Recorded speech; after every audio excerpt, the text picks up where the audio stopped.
Hello दोस्तों, मैं हूं ओमकार आदर्श और आप देख रहे हैं हमारा यूट्यूब चैनल देहाती किस्सा।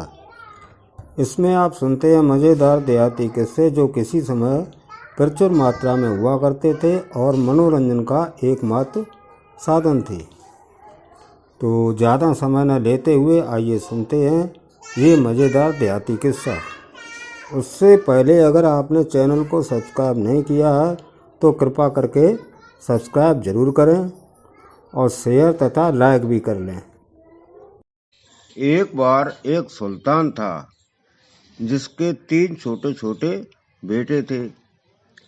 ऐसा लगता था कि वे किसी से भी पढ़ने वाले नहीं थे। इस बात से सुल्तान और उसकी पत्नी बहुत ही दुखी रहती थी। एक दिन एक जादूगर को इस बात का पता चल गया, तो वो सुल्तान के पास आया और बोला, अगर मैं आपके बच्चों को लिखना पढ़ना सिखा दूं और उनको होशियार बना दूं तब तो आप मुझे क्या देंगे? सुल्तान तुरंत बोला, मैं अपना आधा राज तुमको दे दूंगा। जादूगर बोला, इससे मेरा काम नहीं चलेगा। सुल्तान बोला, मेरे पास जितने भी शहर हैं उनमें से आधे शहर मैं तुमको दे दूंगा। जादूगर बोला, मेरा काम इससे भी नहीं चलेगा। सुल्तान ने पूछा, तो फिर तुम्हें क्या चाहिए? जादूगर बोला, जब मैं आपके तीनों बेटों को पढ़ा लिखा कर लाऊं तो जिन 2 बेटों को आप चाहे रख लें और तीसरे बेटे को मुझे मेरे साथ के लिए दे दें, क्योंकि मुझे भी अपने साथ के लिए एक आदमी चाहिए। सुल्तान बोला, ठीक है, और जादूगर सुल्तान के तीनों बेटों को लेकर चला गया। बहुत ही कम दिनों में वो सुल्तान के तीनों बेटों को पढ़ना लिखना सिखाकर सुल्तान के पास ले आया और बोला, सुल्तान, ये लीजिए, आपके तीनों बेटे पढ़ने लिखने में बराबर के होशियार हो गए। अब आप इनमें से कोई से 2 बेटे अपने लिए चुन लीजिए और तीसरा बेटा मुझे दे दीजिए। सुल्तान ने अपने वायदे के अनुसार 2 बेटे चुन लिए और तीसरा बेटा, जिसका नाम कीजाना था, जादूगर के लिए छोड़ दिया। जादूगर उसको लेकर अपने घर चला गया। जादूगर का घर बहुत बड़ा था। उस जादूगर का नाम एम चाबी था। घर आने पर उसने अपने सारे घर की सारी चाबियां उस लड़के कीजाना को दे दी और उसको कह दिया कि वह उन चाबियों से जो कमरा चाहे वो खोल सकता था। उसने उससे यह भी कहा कि अब भाई उसका पिता था और वो 1 महीने के लिए बाहर जा रहा था। जादूगर के जाने के बाद कीजाना ने घर को देखना शुरू किया। उसने एक कमरा खोला। वो पूरा कमरा पिघले सोने से भरा हुआ था।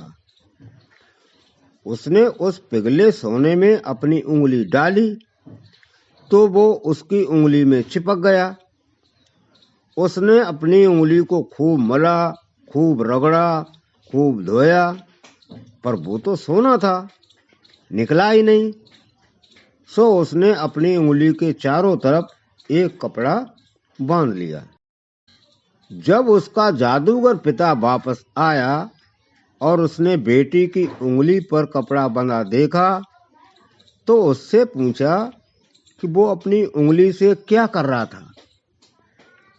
लड़का डर गया और डर के मारे उसने उससे कह दिया कि उसकी उंगली कट गई थी, इसलिए उसने अपनी उंगली पर पट्टी बांध ली थी।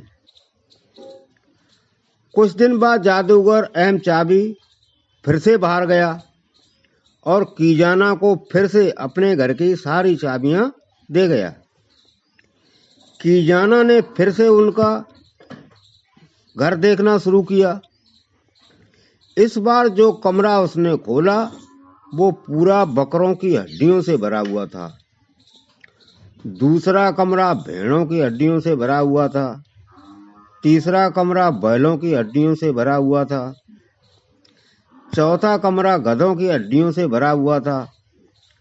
पांचवा कमरा घोड़ों की हड्डियों से भरा हुआ था और छठा कमरा आदमियों की खोपड़ियों से भरा हुआ था। सातवें कमरे में एक जिंदा घोड़ा था। घोड़ा बोला, ओ एडम के बेटे, तुम कहां से आए हो? कीजाना बोला, यह मेरे पिता का घर है। घोड़ा बोला, अच्छा, क्या सच में? तुम्हारे पिता तो बहुत ही अच्छे हैं, पर क्या तुमको यह भी पता है कि तुम्हारे पिता को जो कुछ भी मिल जाए वही खा लेते हैं, चाहे वो घोड़ा हो या बैल या गधा हो या बकरा। और अब तुम और मैं केवल दो ही लोग इस घर में जिंदा रह गए हैं। कीजाना को ये सुनकर बहुत डर गया। वो बोला, तो फिर अब हम क्या करें? घोड़े ने पूछा, तुम्हारा नाम क्या है? कीजाना। घोड़ा बोला, मेरा नाम फारासी है। अच्छा कीजाना, पहले तुम मुझे खोलो, फिर मैं बताता हूं कि तुमको क्या करना है। लड़के ने उसको खोल दिया। घोड़ा बोला, अब तुम वो कमरा खोलो जिसमें सोना भरा है। मैं उस सारे सोने को निगल जाऊंगा, फिर मैं बाहर सड़क पर थोड़ी दूर जाकर पेड़ के नीचे तुम्हारा इंतजार करूंगा। जब जादूगर आएगा तो वो तुमसे कहेगा, चलो आग जलाने के लिए लकड़ी ले आए। तो तुम उससे कहना कि तुम यह काम नहीं जानते। सो वो फिर अपने आप ही लकड़ी लाने चला जाएगा। जब वो लकड़ी लेकर वापस आएगा तो वो एक बहुत बड़ा बर्तन एक कांटे पर टांग देगा और तुमसे उसके नीचे आग जलाने के लिए कहेगा। तुम उससे कहना कि तुमको आग जलानी नहीं आती, सो फिर वो अपने आप ही आग जला लेगा। फिर वो बहुत सारा मक्खन लेकर आएगा और उसको तुमसे उस बड़े बर्तन में डालने के लिए कहेगा। तो तुम कहना कि तुम्हारे अंदर इतनी ताकत नहीं है कि तुम उसे उठाकर उस बर्तन में डाल सको। तो वो खुद ही उस मक्खन को उस बर्तन में डाल देगा। जब वो मक्खन गर्म हो रहा होगा तो वो एक झूला वहां लाकर रखेगा और तुमसे कहेगा, आओ मैं तुमको झूला झुलाऊं। तुम उससे कहना कि तुम पहले कभी नहीं झूले, इसलिए पहले वो तुमको झूलकर दिखाए कि झूले पर कैसे झूलते हैं। वो उठेगा और तुमको झूलकर दिखाएगा। उसी समय तुम उसको उस बड़े बर्तन में धक्का देना जिसमें मक्खन गर्म हो रहा होगा और जितनी जल्दी हो सके दौड़कर मेरे पास आ जाना। यह सब उस लड़के को समझाकर वो घोड़ा चला गया। उस दिन एम चाबी ने अपने कुछ दोस्तों को शाम को खाने पर बुलाया था, सो उस दिन वो कुछ जल्दी ही घर वापस आ गया। आकर उसने कीजाना से कहा कि चलो आग जलाने के लिए लकड़ी ले आए। कीजाना ने घोड़े के सिखाए अनुसार उसको जवाब दिया कि उसको यह काम नहीं आता, सो वो अपने आप ही लकड़ी लाने चला गया। वो लकड़ी लेकर आया तो उसने एक बड़ा सा बर्तन एक कांटे पर टांग दिया और कीजाना से उस बर्तन के नीचे आग जलाने के लिए कहा। कीजाना बोला कि इसको आग जलानी नहीं आती। यह सुनकर जादूगर ने खुद ही लकड़ियां उस बर्तन के नीचे रखी और फिर खुद ही आग जलाई। फिर वो काफी सारा मक्खन लेकर आया और कीजाना से कहा कि वो उस मक्खन को उस बर्तन में डाल दे। कीजाना बोला कि वो उतना सारा मक्खन नहीं उठा सकता था क्योंकि वो इतना ताकतवर नहीं था। तो उसने खुद ही वो मक्खन उठाकर उस बर्तन में डाल दिया। एम चाबी फिर बोला, क्या तुमने हमारे गांव का एक खेल देखा है? शायद नहीं। एम चाबी ने कहा, चलो तो तब तक वो खेल खेलते हैं जब तक यह मक्खन गर्म होता है। उसने एक झूला लगाया और कीजाना से बोला, आओ यहाँ आओ, मैं तुमको एक खेल सिखाऊं। कीजाना बोला, पहले आप इस खेल को खेलिए और मैं देखता हूं, ऐसे मैं यह खेल जल्दी सीख जाऊंगा। सो जादूगर ने जैसे ही झूले पर बैठकर झूले को हिलाना शुरू किया कि कीजाना ने तुरंत ही उसको उस बड़े बर्तन में धक्का दे दिया जिसमें मक्खन गर्म हो रहा था और वहां से तेजी से पेड़ के नीचे भाग गया जहां घोड़ा उसका इंतजार कर रहा था। फरासी उसको देखते हुए बोला, आओ जल्दी से मेरी पीठ पर बैठ जाओ, अब हम यहाँ से चलते हैं। सो कीजाना उसकी पीठ पर बैठ गया और वो घोड़ा हवा की चाल से दौड़ने लगा। शाम को उस जादूगर के दोस्त खाना खाने के लिए आए तो उनको वो जादूगर कहीं दिखाई नहीं दिया। उन्होंने इधर देखा उधर देखा पर उनको वो कहीं भी दिखाई नहीं दिया। उन्होंने कुछ देर तो इंतजार किया पर फिर उनको जोर की भूख लगने लगी तो उन्होंने फिर कुछ खाने के लिए ढूंढा तो उनको आग पर रखे बर्तन में रखा हुआ मांस खाने को मिल गया। बस सबने मिलकर वो सारा मांस खत्म कर लिया। खाना खा लेने के बाद उन्होंने एम चाबी को फिर से ढूंढना शुरू किया। इस ढूंढने में उनको और बहुत सारा खाने का सामान मिल गया। सो वे वहां 2 दिन तक रहे।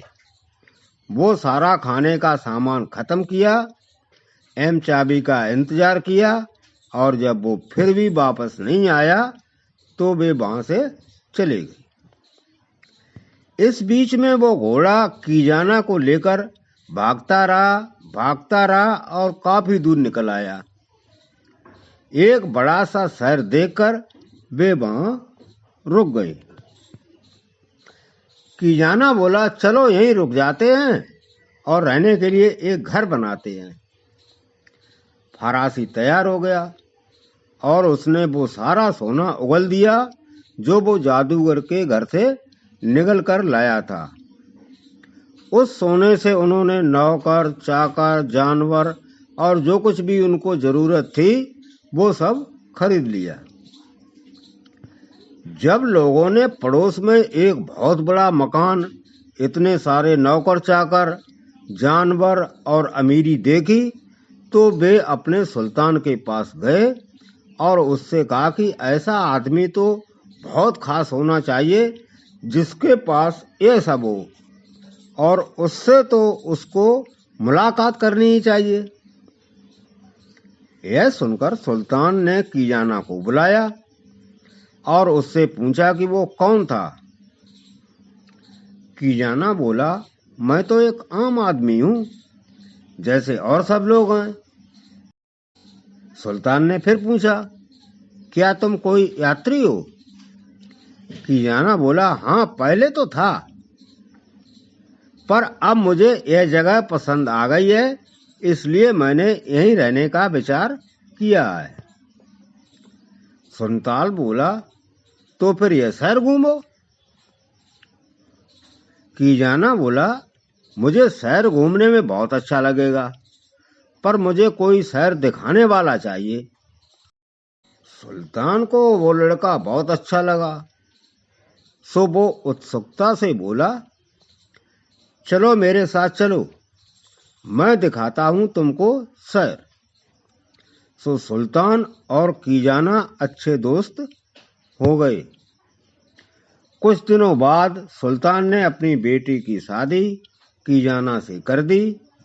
उसके एक बेटा हुआ। वे सब बहुत दिनों तक खुशी खुशी रहे।